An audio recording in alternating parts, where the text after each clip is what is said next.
Na verdade, eu não estou inscrito, assim, eu estava convidado para falar na mesa aqui e eu, compreendendo essa proposição, eu vou levantar somente algumas questões, mas eu queria fazer um desafio. Eu estou tão cansado, se as 10 últimas filas viessem aqui para frente, então uma ginástica assim, vamos? As 10 últimas filas, vamos lá, vamos esperar um pouco.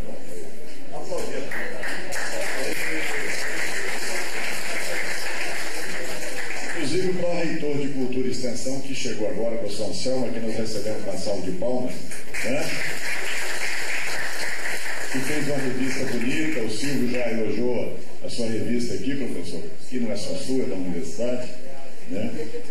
Então, vamos para frente, gente, né? Que tem lugar aqui na frente ali para todo mundo. A gente vê mais de perto o povo, né, professora? É isso? É bom ver o povo lutador de perto. Eu vou fazer uma síntese assim, de algumas questões que tinha preparado para falar, em respeito ao horário e em respeito à dinâmica aqui agora, então, de procurar encerrar.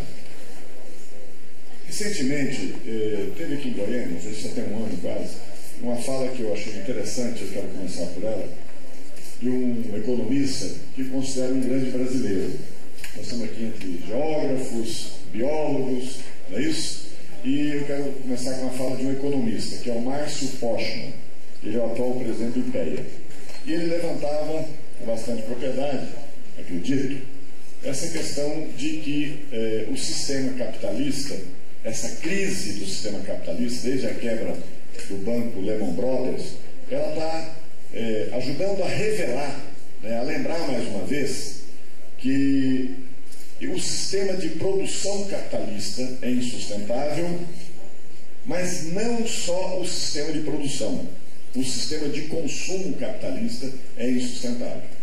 E, além das questões todas que foram abordadas por ele, me chamou muita atenção essa questão que é conhecida de muitos, mas acho que é importante recolocá-la aqui, que se nós adotarmos o modo de consumo que os povos dos Estados Unidos, que não são americanos, são estadunidenses, não é isso? Americanos somos todos nós, né? E os povos da Europa adotam, se nós adotarmos, se os povos do planeta Terra adotarem o mesmo modo de consumo, de carro, de combustível, de casas, etc., né? Ele lembrava, inclusive, isso, que há uma contradição muito grande do modo de desenvolvimento, né? Porque no começo do século passado, as famílias eram muito grandes e as casas pequenas, né? Eu mesmo, minha mãe teve 14 filhos, né? E não é lá do século, começo do século, ela teve seus filhos no meio do século passado, né? As famílias eram muito grandes e as casas pequenas, mas que no transcorrer do próprio século passado, e mais principalmente no final, as casas ficaram enormes e as famílias pequenas. Por que as casas são enormes? Para guardar as coisas, né? Quantos de nós não tem não sei quantos sapatos, mas tem alguns que têm muito mais vestidos, né? Outros têm muitos chapéus ou bonés, né? Para tampar careca ou coisa parecida, mas na verdade, né, uma faixa da população consome muito, tem que ter 5 carros na garagem, tem que ter isso, tem que ter muita roupa, muito isso, muito aquilo, né?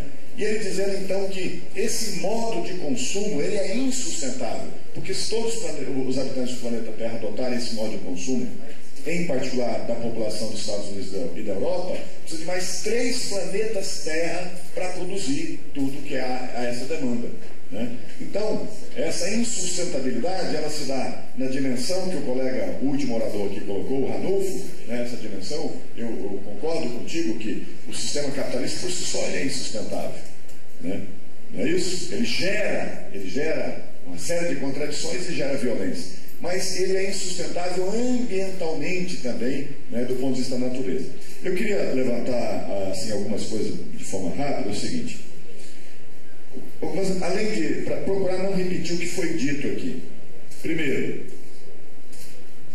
o Aldo abordou essa questão de que são várias bases militares que estão sendo colocadas. Os Estados Unidos têm 900 bases militares em 140 países.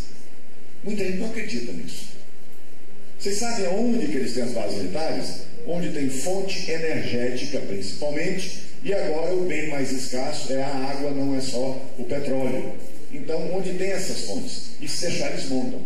Então, aí vem uma questão da contradição desenvolvimento e equilíbrio ambiental. Porém, se o Brasil não se desenvolver, é que nem a presa frágil. Se o Brasil for fraco, quebra. Se o Brasil for fraco, invade. A riqueza do pré-sal é muito alta. Para perceber, o Brasil já tem autossuficiência em petróleo, sem o pré-sal. As reservas são da ordem de 13 bilhões de barris de petróleo antes do pré-sal. Já tem a denominação cubadas, né, portanto, medidas, novas reservas, isso era há 6 meses atrás, da ordem de 33 bilhões de barris. Com 13 já tinha autossuficiência em petróleo. Então é uma riqueza imensa, só que não está na costa brasileira. Está a 165 milhas da costa, a cerca de 200 quilômetros da costa. Eu não sei se vocês conhecem os navios da Marinha Brasileira. Eu particularmente conheço muito o G-16, um navio da Marinha. Já viajei nele quando era estudante. São navios, a maior parte dos navios brasileiros são comprados da Marinha dos Estados Unidos, que tomou da Marinha japonesa. A maior parte da frota de navios brasileiros são comprados da Marinha Brasileira, da Marinha dos Estados Unidos, que os tomou da Marinha japonesa na década de 40.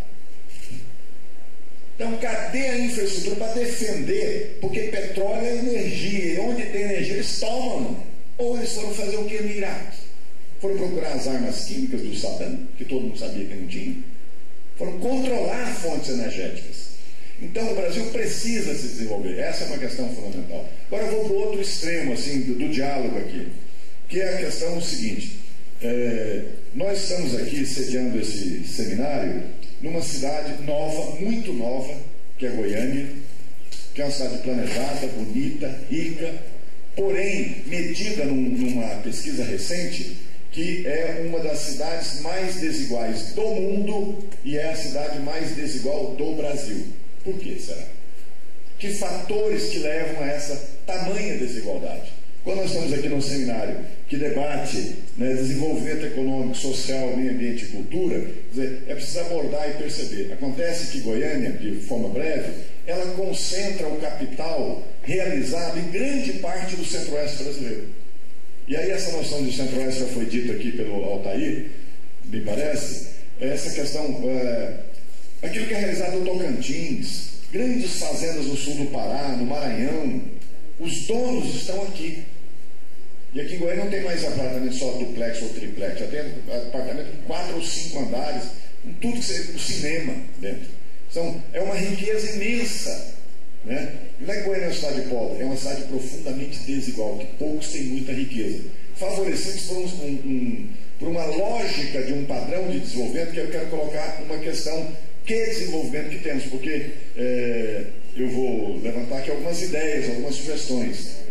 O desenvolvimento que nós temos, e o centro-oeste brasileiro, é uma das regiões que mais cresce no Brasil. Goiás, em particular, nos últimos 8 anos, tem crescido a média superior ao desenvolvimento do Brasil. O PIB de Goiás tem crescido, mas a que custo? A custo de um programa que antes se chamava Produzir, agora chama Fomentar, que é um programa de incentivo, de guerra fiscal, violento. Porque nós estamos aqui no Cerrado, no Brasil Central, mas aqui tem os parentes seus de longe, montaram a Mitsubishi em Catalão. Né? Os parentes bem de longe, não é? É a Mitsubishi, é uma indústria de ponta em Catalão. Não é isso? Aqui em Anápolis está a Hyundai. Não é isso? Então, a custo o seguinte, são 15 anos de isenção do ICMS, de 73% do ICMS. Os outros 27% você pode deixar sem pagar e depois paga com títulos em leilão, que às vezes paga com 1%. Já é da ordem de 80 bilhões de reais desonerado na produção disso aí. Aí tem uma polêmica, teve 2 artigos semana passada no Popular aqui, um do Washington Novaes dizendo que é 80 bilhões, outro do Zé Taveira falando, não é 80, é só 74 bilhões. Não é isso? Quer dizer, então vejam bem, a que custo que está sendo esse modelo de desenvolvimento que está crescendo nesse patamar.